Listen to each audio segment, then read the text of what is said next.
Olha só quem voltou aqui para os estúdios do Meon. Estamos aqui para gravar mais um episódio no nosso podcast de negócios, nos estúdios do Meon, mais completo veículo de comunicação aqui do Vale do Paraíba e também do Litoral Norte. Lembrando que esse episódio também é um oferecimento do nosso patrocinador oficial, a Tech10, soluções em TI, tecnologia e inovação para o seu negócio. E falando de TI, falando de tecnologia, a gente voltou com tudo para entender um mundo que eu particularmente não faço parte em tese, mas queria entender mais e queria trazer para vocês mais informações. Então eu recebo aqui hoje o Henrique Moreira, engenheiro, para falar de tecnologia. Seja muito bem-vindo, Henrique. Muito obrigado, Nathalie. Muito prazer. É um prazer estar aqui. E vamos lá, bora falar de tecnologia. Esse nicho que cresce tanto no mercado, que dá tanto trabalho aí para todos os brasileiros, né? Que falta gente para trabalhar e que está em alta, né? Na internet, todo mundo falando disso aí. A gente pode falar de várias coisas que aconteceram durante esse mês, semana. IA, com certeza, né? Tá muito em alta também, então vamos para cima. Acho que hoje, para qualquer empreendedor, assim, do mais antigo ao mais novo, não tem como não fazer algo que não tenha a ver com a tecnologia. Isso é verdade. Hoje em dia, se você não utiliza algum recurso, né, de tecnologia, próprio o Excel, né, já é um software, né, que usa tecnologia, eu acredito que você defasa muito o que você pode entregar para o seu cliente, né? Os relatórios, um estudo mais detalhado. E hoje, com o advento, né, das IAs, você consegue entregar mais dados ainda, mais informação do que uma análise mais sólida do que você poderia fazer antes de ter isso. Só na mão, né? Só no papel hoje não dá. Tem que usar as outras coisas. Tem que ir se adaptando, né? Isso E aí. antes da gente entrar nas minúcias da tecnologia, eu queria entender, queria também que você se apresentasse para o pessoal de casa, quem que é o Henrique, como que surgiu toda essa paixão por tecnologia, como é que foi sua trajetória? Bom, o Henrique é um jovem, né, da Zona Leste de São Paulo que foi estudar tecnologia, engenharia, fora de São Paulo. E a minha engenharia é de controle e automação, então eu mexo muito com a parte de automação, de integração de componentes. Então, a minha engenharia já foi levada para esse lado, né? A minha formação, no caso. E sempre dei aula, muito tempo. Comecei dando aula de informática básica e fui galgando posições. E hoje eu trabalho numa revenda, né? Sou coordenador de suporte numa revenda. E lá eu aprendi muitas outras coisas que eu não sabia, desde a parte de segurança, a parte de armazenamento e inteligência artificial. Que legal. Então, acho que dá para a gente falar de várias questões aqui. Tanto quanto os empresários precisam da tecnologia para organizar o seu tipo de negócio, Claro. mas também de gestão, que hoje é o seu papel principal dentro da empresa, correto? Isso. Coordeno, né, uma equipe de, acredito que 11 pessoas, mais ou menos. E é muito legal, né, estar nesse papel de coordenador. Já tive algumas oportunidades anteriores, mas não aceitei. Essa é a minha primeira experiência coordenando uma equipe e está sendo bem transformador. Primeiro eu fui aprender, né, porque eu acho que ninguém consegue coordenar sem você souber o que você tá fazendo ali, né? E isso vem muito da minha base. Eu acho que eu aprendi pelo menos os três, até a página um eu digo pros meus coordenados, até a página um eu sei. Da página um para frente, da 2 para frente, vocês que são especialistas, vocês que têm que saber. Mas até a página um eu acredito que é necessário para você coordenar um time e você tem que saber, pelo menos até uma parte, E você diz no quesito técnico, no assim. quesito técnico. Qual que é o desafio de gerir uma equipe técnica? Porque, assim, deixa eu contar uma dor de empresária. Pode falar. Eu fico imaginando, por exemplo, gestão de pessoas é muito complicado. É. Né? A gente lidar com todo tipo de gente, cada um tem a sua necessidade, o que acha certo, enfim. Mas se você tem um time técnico e aquela pessoa é muito especialista naquela parte, é mais difícil também bater de frente e tentar assim um acordo? Como é que é esse desafio? Normalmente a linguagem técnica, né? A gente fala que é complicado entender o que eles falam. É uma sopa de letrinha, um monte de nome.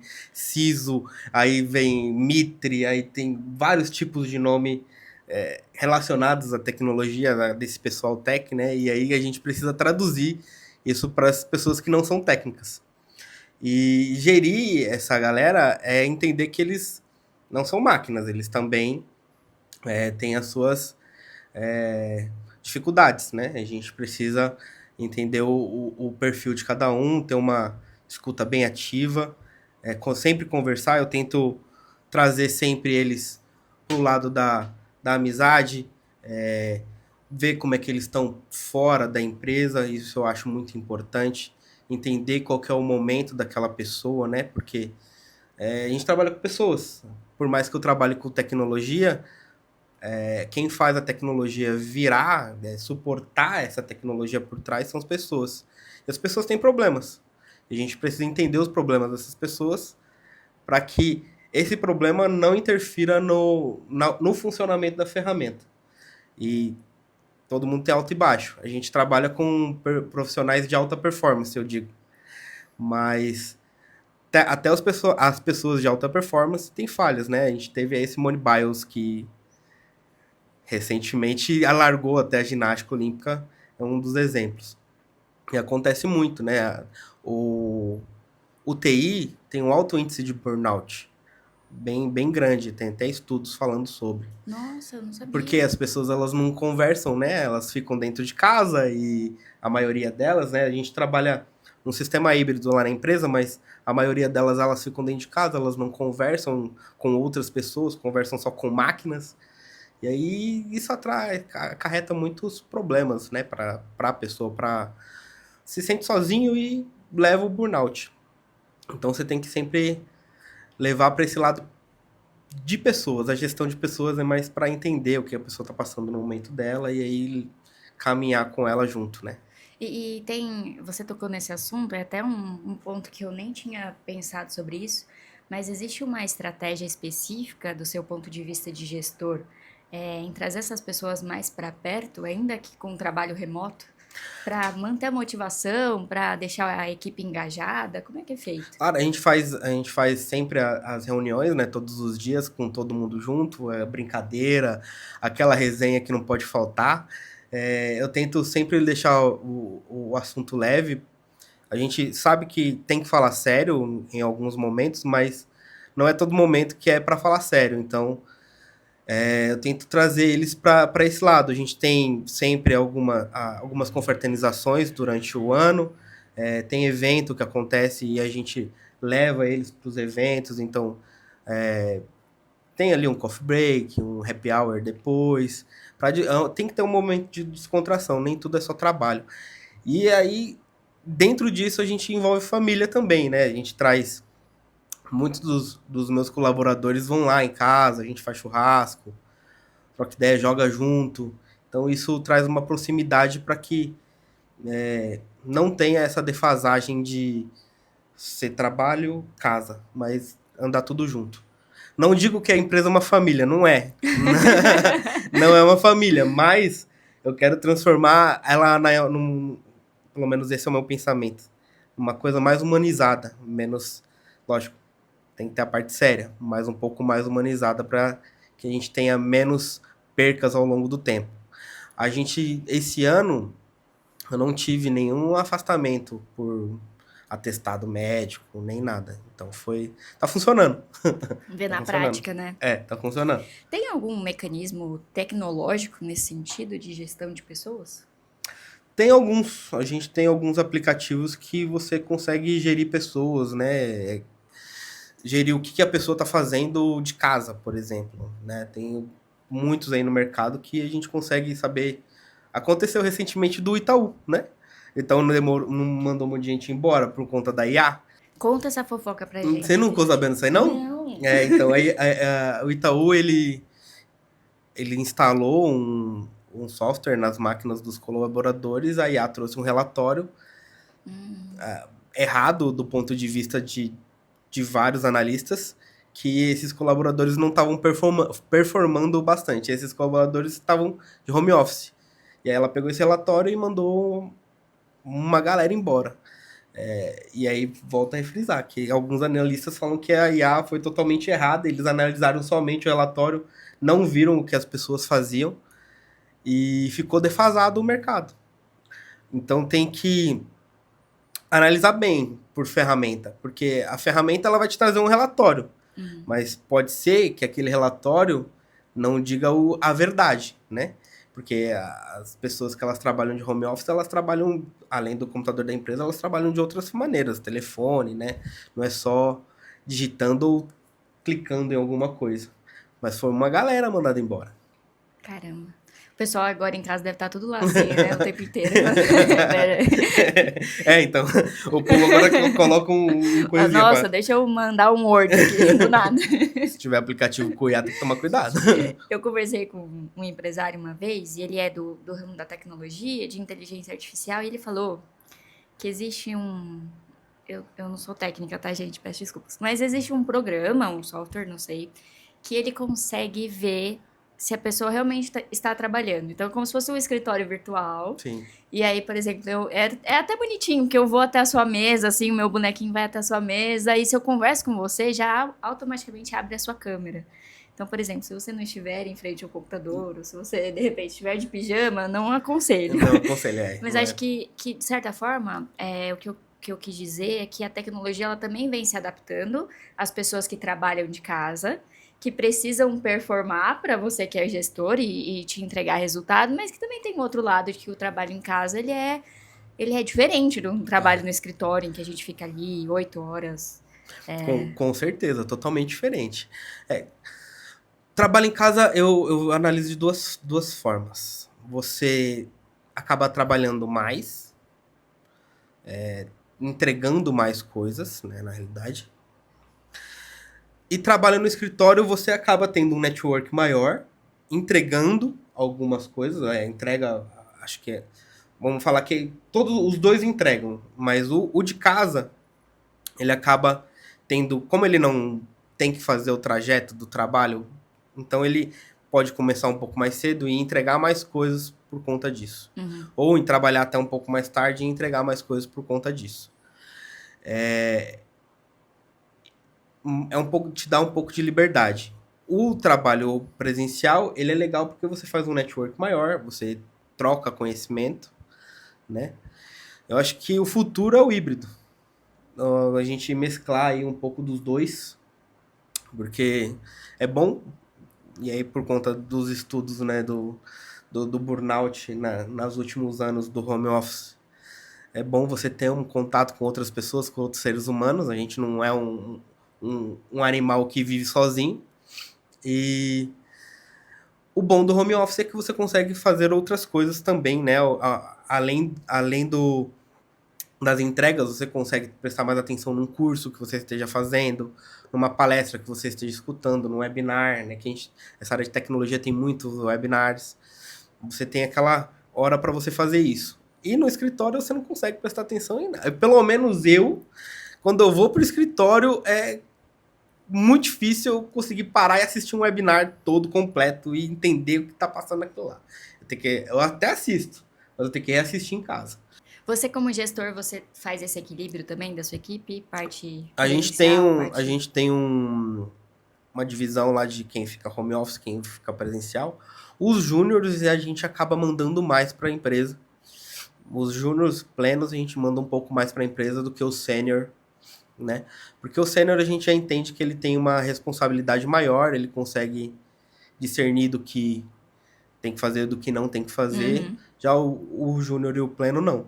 Eles precisam ter essa proximidade maior com a empresa, a gente tem que ficar... tem que passar mais coisas para eles, né? Eles ainda precisam aprender um pouco mais para poder ficar em casa, mas eles ainda ficam um pouco em casa. A gente é bem tranquilo. Se tiver algum problema, a gente entende, igual eu falei pra você, a gente entende pessoas. Não tem esse problema de tipo, eu tenho que ir no banco, Henrique, não fala, vai lá, tá tudo certo. só não me ferra. Só não me ferra. Então a gente é bem tranquilo quanto a isso. E no seu ramo, acho que tem um problema talvez a mais, que Hum. seja a questão de tudo estar ali numa nuvem ou num sistema. E quando falha? E quando falha, a gente E teve quando aí. dá errado, minha gente? O que que A faz? gente teve aí recentemente a AWS que falhou, né? A gente tem algumas saídas. No âmbito da nuvem, a gente pode pensar num ambiente, numa infraestrutura híbrida, né? De ser multi-cloud, que a gente chama. Mas tem que estar tudo bem configurado. Fica um pouco mais caro do que você tem em um lugar só. A gente teve recentemente aí 2 quedas da AWS e na semana seguinte da Azure. Elas caíram. A Azure caiu por pouco tempo, mas a AWS ficou um dia todo offline. Não foi a AWS toda que caiu, foi uma parte dela, foi um site só. E aí é onde entra a parte de configuração, né? Se você não configura o que a gente chama de HA, que é o High Availability, que é cai um site, sobe outro, aí a gente tem um problema. Esse High Availability, ele é caro, né? Ele é um pouco mais caro, você tem que pagar por ele. Então, quando cai, você tem 2 opções. Se for uma aplicação que não é crítica, você espera voltar. Uhum. Se for uma aplicação que seja crítica, você tem que subir ele em outro lugar. Aí pode ser uma outra nuvem, ou propriamente no seu ambiente on-premise, né? Que a gente chama na sua casa mesmo. Ou você também pode fazer uma configuração diferente. Tem uma parte na nuvem, e aí é o que eu vejo muitos clientes fazendo. Uma parte fica na nuvem, outra parte fica em casa, Entendi, no ambiente de casa. E aí você sobe um dos dois quando um cai. entendi. Entrando aqui em mais detalhes, Hum, para empresários. A certo. gente aqui conversa com todos os tipos de empresários, de vários níveis, né? O pequenininho que está começando agora e às vezes nem tem essa noção de nuvem, mas também os grandes que já têm todo um background aí dessa importância tecnológica. Um conselho que você daria para quem está começando e para quem está estruturando o negócio agora nessa segurança tecnológica que traz para o empresário? Conselho seria, talvez pense bem em qual desenho da arquitetura que você vai colocar. Porque se você colocar tudo na nuvem, você fica refém da nuvem. E a nuvem não é barata. Tudo tem um preço. O on-premise, né, a parte de dentro de casa, você é caro também. Não que não seja caro, é caro. Mas você comprou ela, ela é sua. Você vai poder usar até ela morrer. Uhum, A nuvem não. Se você parar de pagar, tudo morre. Então tem que pensar bem a arquitetura que você vai utilizar para construir a sua infraestrutura de tecnologia. entendi. E para qualquer tipo de negócio é a mesma questão. Você tem que ter Mesma ideia. Você tem que ter uma ideia, um planejamento do que você quer fazer nos próximos anos, né? Uhum, Digamos 5 anos. Que é o tempo que a gente normalmente dá para as máquinas on-premise de hardware, né? O tempo de garantia, digamos assim. Nos próximos 5 anos, você vai preferir investir dentro da sua casa com, com, com os seus equipamentos, ou você vai querer colocar na nuvem, que lá, teoricamente, se você precisar de mais espaço, é só você pagar mais. Se você precisar de menos espaço, vai pagar menos. uhum. É conforme demanda, né? Tem que pensar ir para esse lado desse pensamento. Planejamento de 5 anos e ver o que você analisa fazer. Lembrando que acabando esses 5 anos, se você quiser sair da nuvem para voltar para on-premise, você tem que puxar esses dados da nuvem. E isso também tem um custo. Entendi. Melhor procurar um profissional, né, gente? É melhor Melhor. Não vamos procurar fazer as coisas profissional, sozinhos. Depois conversar some tudo aí bastante, no computador, a gente não sabe. fazer backup. A nuvem não tem segurança, tem que fazer backup, tem que proteger a nuvem. Ela só tá lá. Ela é como se fosse um computador que não é seu, mas tá lá. É um aluguel, né? Entendi. Você Ela não tem alugou. segurança. Não, não tem. Menino, Não tem. não sabia. Você tem que comprar. Você tem que comprar, por exemplo, você compra um espaço na nuvem. eu quero construir um servidor na nuvem. Esse servidor é seu, mas quem faz a segurança, quem gere a segurança, se você vai instalar antivírus, se você vai fazer backup dele, se você vai proteger as entradas de internet dele, é você. Entendi. A nuvem não faz isso. E hoje todo mundo fala de inteligência artificial. Inteligência artificial tá Todo em alta, mundo, onde a muito. gente vai, tem IA, IA, IA. Eu queria ouvir de você, no meu ponto de vista, ela vem tanto para o bem, mas ela também pode vir para o mal. Com certeza. Como gestor, como é que você equilibra, assim, tanto a parte da inovação quanto a parte de segurança dos seus sistemas e dos seus clientes? A gente trabalha muito com automações, né? Então, a gente utiliza muito do meio de automação para gerir essa parte de inovação, tecnologia, segurança e tal. A IA, a gente tem algumas IAs, né? As generativas e as que são corporativas. As IAs generativas são aquelas que a gente conhece, que é a Gemini, ChatGPT, tem uma porrada aí. As corporativas não. As corporativas você compra essa IA, instala dentro da sua casa ou num servidor na nuvem e você treina ela para fazer as coisas que você quer. Para a gente delimitar a segurança e não ter vazamento de dados, não ter nenhum tipo de problema com isso, né? A gente compra, né, as IAs generativas, a gente faz uma compra para usar empresarialmente e disponibiliza aí para alguns colaboradores que utilizam-se de IA. Vou falar para você que a maioria das empresas não tem controle hoje do que está sendo passado para a IA da sua empresa. Eu tenho mais do que 90% de certeza que se você chegar para qualquer gestor e perguntar para ele qual IA que os seus colaboradores usam aí, ele não vai saber te dizer com 100% de certeza. E ele também não vai saber o que os colaboradores dele estão colocando na IA. Para gerar proposta, eles estão colocando o endereço do cliente, o que o cliente quer. Isso não pode. A gente não sabe para onde que vai. Uhum. Se essa IA não for uma IA comprada, a gente não faz ideia para onde vai essas informações. Tem até a LGPD que proíbe isso, né? Porque servidores pela LGPD precisam ficar aqui no Brasil. As informações dos brasileiros precisam estar no Brasil. Mas alguém garante que o ChatGPT tá tudo aqui no Brasil? Ninguém garante. Então é complicado. Eu já ouvi muito que se você não paga pelo produto, você é o produto. É isso aí. Essa é a frase. Se você não paga pelo produto, você é o produto. Ele tá captando todas as informações que você tá colocando ali, sabe? Da sua vida toda. E é bem isso. E o pessoal vai colocando, né? Vai Vai colocando. conversando. Não, tem gente que saiu, acho que ontem, uma normativa do governo federal que a IA não vai poder mais receitar, porque ela estava receitando, o cara estava usando ela como meio médico, estava usando ela como advogado, estava usando ela como psicólogo. Imagina, onde a gente vai parar?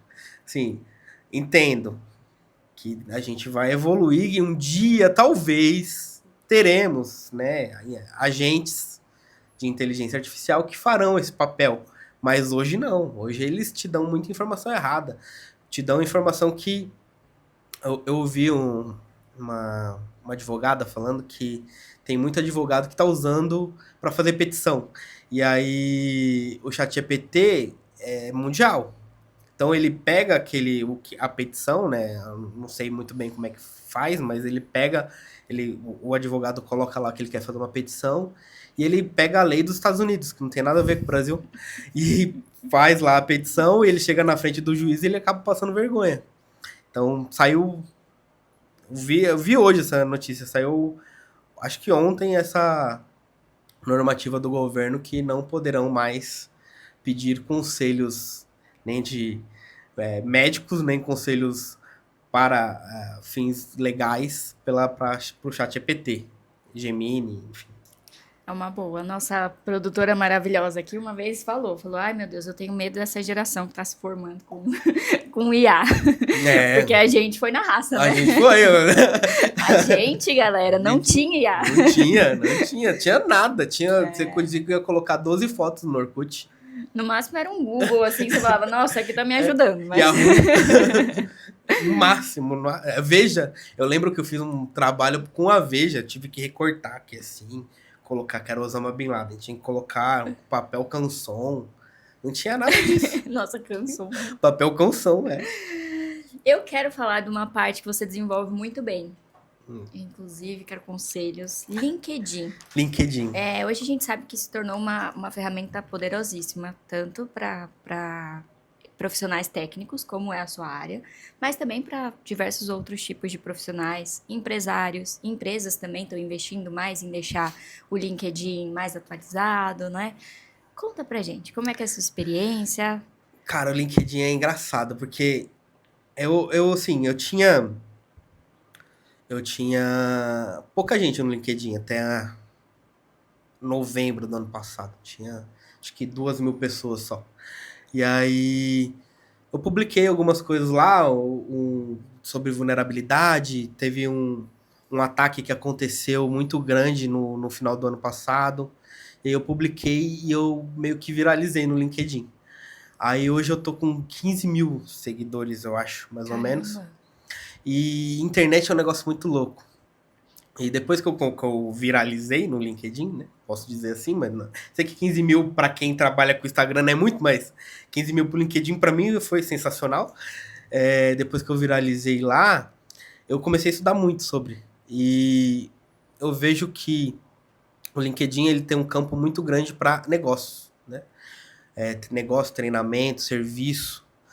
E tanto quanto o Instagram, o LinkedIn te traz um retorno muito grande, né? Ele viraliza tanto quanto.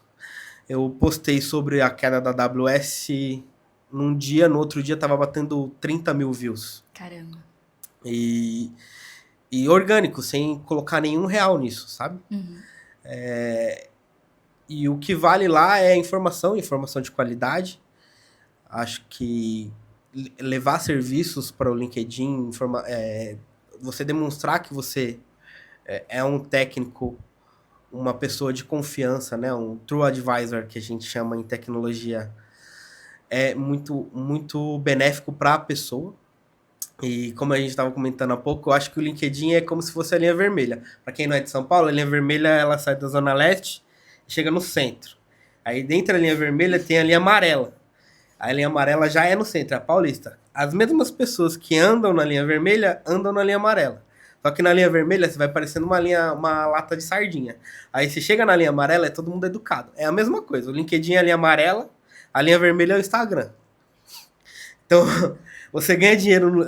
O que eu falei esses dias para um amigo meu de marketing. Você ganha dinheiro no LinkedIn e no Instagram você mostra como é que você gasta ele. É assim, basicamente. Eu acho Bem que é pensado. isso. E qual conselho, assim? Eu queria até que você voltasse a sua experiência e até a sua sabedoria nesse sentido, para quem é empresário, para quem quer estruturar a sua empresa também nesse sentido, ou até a sua própria pessoa física, para também dar força ao seu negócio, como que é feito? Cara, o LinkedIn ele é bem diferente das outras plataformas, né? Você precisa criar conteúdo, então ele tem um ranking lá de conteúdos. Então, o primeiro ranking é quando você cria com texto e imagem. Aí depois vídeo, que ele tentou lançar aí parte de vídeos curtos, igual o TikTok, mas não foi tanto para frente, mas é vídeo. E o último é texto, só texto. Então você precisa criar esses conteúdos. E não sei se você sabe, mas no LinkedIn tem um negócio que chama SSI. Não, o que é? O SSI é como se fosse um índice que você se vende para as outras pessoas. E aí, quanto maior o seu SSI, mais eles te entregam na comunidade. Entendi. E então, se você aumenta o seu SSI, aprende como aumenta esse SSI, você vai ser entregue muito mais, muito rápido. e vai viralizar, pessoas vão te procurar, você tem que, no seu perfil ali inicial, tanto para a empresa quanto para a pessoa física, tem que colocar palavras-chave. Então, hoje eu sou analista, eu quero virar coordenador. Então, para as empresas te acharem com vagas de coordenador, você tem que colocar lá que você é coordenador, você quer virar coordenador ou alguma coisa assim do estilo. Entendi. Trazer essas palavras-chave para o seu perfil para você ser encontrado mais facilmente pelas empresas, pelas pessoas. Acho que é isso. Legal. E como que você usa para proveito próprio, assim? Que o Henrique cresceu no LinkedIn? Como que eu cresci no LinkedIn? Eu cresci fazendo conteúdo desses de vulnerabilidade. Fiz alguns artigos, publiquei lá também. E eu uso para network, cara. Acho que a chave de gerar negócios é o network. Então, eu faço muito network lá. Procuro pessoas que são referência em tecnologia e no que eu gosto, né? Uhum. Jogos, informática, engenharia, enfim, afins. E faço network, palestras. O LinkedIn trouxe para mim visibilidade. Acho que essa é a palavra, visibilidade. Tirou eu de um patamar que não tinha quase nenhum seguidor para um que tem 15 mil, bate 30 mil de views em um post único. Que legal. Agora, entrando um pouquinho no bastidor do mundo da tecnologia, tem alguma coisa assim que as pessoas imaginem que seja de um jeito, mas você que conhece sabe que é completamente diferente? Alguma curiosidade, um momento que você fala, gente, isso aqui só em tecnologia mesmo? Cara, a tecnologia, todo mundo acha que ela é exata, né? Mas não é exata. Às vezes, quando o técnico fala para você, desligue e liga, é aquilo. Funciona. Funciona. Dá um tapinha, funciona também? Que eu uso não, essa. Tapinha não funciona tanto. Assim, se for mau contato, talvez funcione. Mas a tecnologia, ela tem os seus mistérios, né? E a gente... Ela, lógico, é uma ciência exata. Nem tudo é mistério, mas... basicamente, a gente tem algumas curiosidades, como a nuvem, ela não é uma nuvem.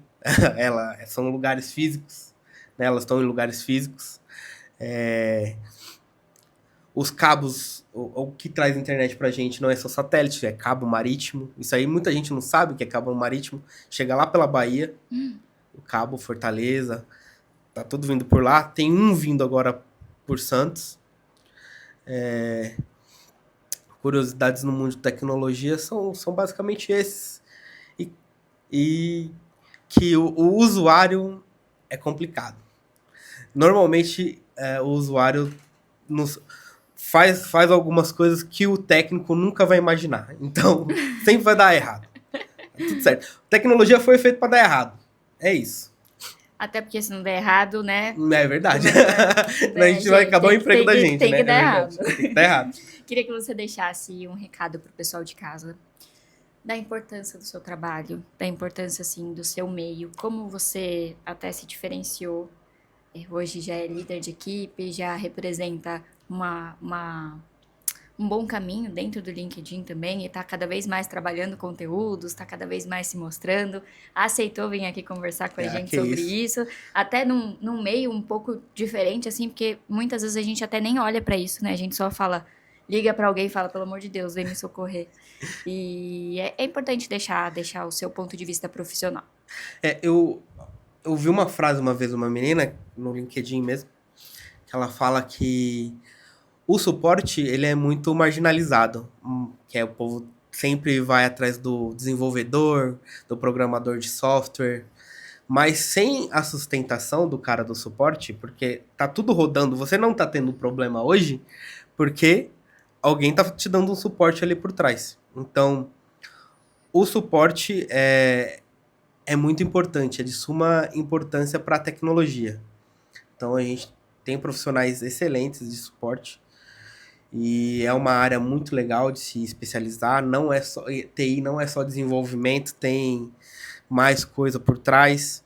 não é só programação, tem uma parte de infraestrutura pesada por trás que ninguém conhece, que é a parte de storage, parte de SAN, que é os switches, e são, eu digo ninguém conhece, ninguém vai se especializar naquilo, né? O Uhum. povo vai atrás mesmo do hype, que é o desenvolvimento.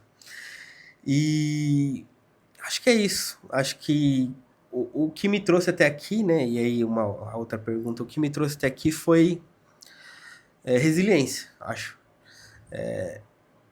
Aprender sempre. Eu gosto muito de estudar. Para quem quer ingressar na tecnologia, precisa estudar bastante. É uma área meio que ingrata, porque está sempre atualizando. Então, se você termina um curso hoje, daqui 3 semanas você vai ter que fazer um outro, porque aquilo lá que você já estudou já está defasado. Você precisa se especializar em outra coisa. Sempre está surgindo coisas novas. Então, é um campo que é muito legal. É o futuro, né? A integração de tecnologia com os afazeres que a gente tem no mundo tá em alta. Então eu acho que é isso, esse é o recado. Se você quer entrar em tecnologia e quer chegar um pouco mais longe, tem que estudar, tem que se especializar. Se você quer ir para a área de gestão de pessoas, fazer uma parte de gerir pessoas, que eu acho muito importante, eu fiz uma pós-graduação em gestão de pessoas, porque não é fácil. Mas se você não quer ficar longe de pessoas, quer só você fazer parte de especialista, quer ser especialista naquela ferramenta, estudar bastante aquela ferramenta, se aprofundar muito e não ficar parado, porque as ferramentas elas morrem e você tem que sempre se atualizar. Excelente. Deixa seu LinkedIn para o pessoal de casa. Meu LinkedIn é Henrique Moreira. Se você quiser achar lá pelo browser, é Henrique Moreira. Tô lá, pode me seguir. Tamo junto. Excelente, pessoal. Esse foi mais um episódio aqui no Backstage dos Negócios, falando um pouquinho de tecnologia, setor importante para nós empresários de qualquer porte. A gente tem que sempre olhar um pouquinho para isso e, afinal de contas, IA tá em todo lugar. Então a gente tem que estudar mais e se desenvolver. Um prazer enorme, um beijo e até a próxima.